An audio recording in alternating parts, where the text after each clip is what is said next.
Hi everyone. To add a new customer account or contact, go down to the customer section in Ressio. And from here, you could add a contact to an existing account if you wanted to. But I'll go ahead and create a new account by clicking the new customer button. From here, I'll type in some basic customer account information and then add my contact.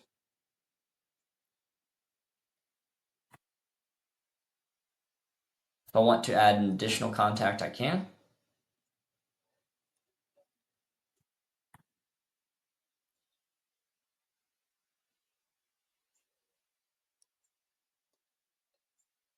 And now I have a new customer account with the contacts that fall under that account.